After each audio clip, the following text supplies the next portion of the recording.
Hi friends, welcome at Kittu mother channel.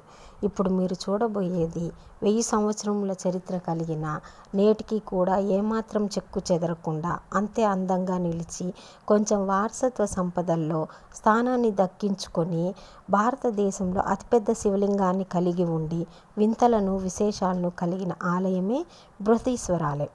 ఈ గుడి యొక్క నీడ నేల మీద పడదు అంటారు. అది నిజమేనా? ప్రస్తుతం ఈ గుడి ఎలా ఉంది?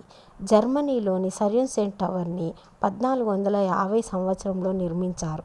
దీని ఎత్తు 27.4 మీటర్లు. ఇది నిర్మించిన నాటికి 570 సంవత్సరాలు దాటింది. ఇది కూడా కట్టినప్పటికీ నేటికి చూస్తే ఇప్పుడు 5.2 డిగ్రీల కోణంలో వంగింది. ఈ విషయం తెలుపడానికి గల కారణం, ఇవన్నీ బృహదీశ్వరాలయం కట్టిన చాలా సంవత్సరముల తర్వాత కట్టినవి. ఇవన్నీ కాలం గడిచినాక పక్కకు వంగినాయి. కానీ 60.96 మీటర్ల ఎత్తు, అంత బరువు కలిగి ఉన్న ఈ ఆలయం మాత్రం ఇప్పటికీ నిటారుగా ఏ వైపునకు వంగలేదు. భారతదేశ కట్టడాల అద్భుత సాక్ష్యంగా నిలిచింది. ఇక ఈ ఆలయం లోపల అనేక స్వరంగ మార్గాలు ఉన్నాయి. రాజరాజ చోళులు తగు జాగ్రత్తల కోసం ఏర్పాటు చేసుకున్నారని చెప్తారు. ఈ ఆలయంలో ఆశ్చర్యపరిచే విషయం గుడి చుట్టూ ఉన్న రాతి తోరణాలు. ఈ తోరణాలను 6 మిల్లీమీటర్ల కన్నా తక్కువ వంపుతో ఉన్న రంధ్రాలు ఉన్నాయి. ఇవి ఎందుకు అలా పెట్టారు ఇప్పటికీ మిస్టరీగానే ఉంది.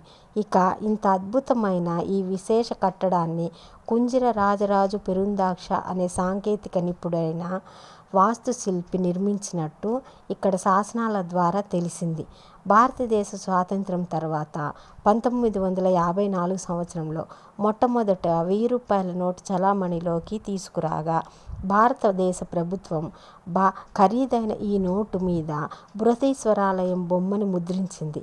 ఈ అద్భుతమైన గుడిని ప్రపంచ వారసత్వ సంపదల్లో చేర్చాయి. ఈ గుడి చుట్టూ పురావస్తు శాఖ వారు తవ్వకాలు జరుపుతున్నారు.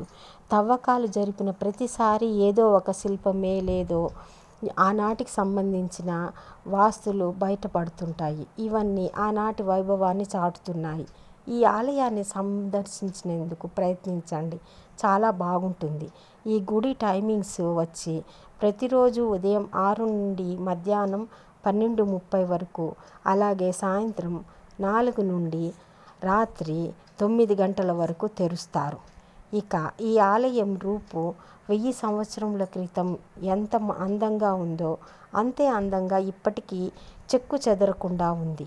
సో ఇది ఫ్రెండ్స్, ఈ వీడియో మీకు నచ్చినట్లయితే జస్ట్ సబ్స్క్రైబ్ అండ్ లైక్ చేయండి. Thank you for watching. Have a good day. ఓం నమః.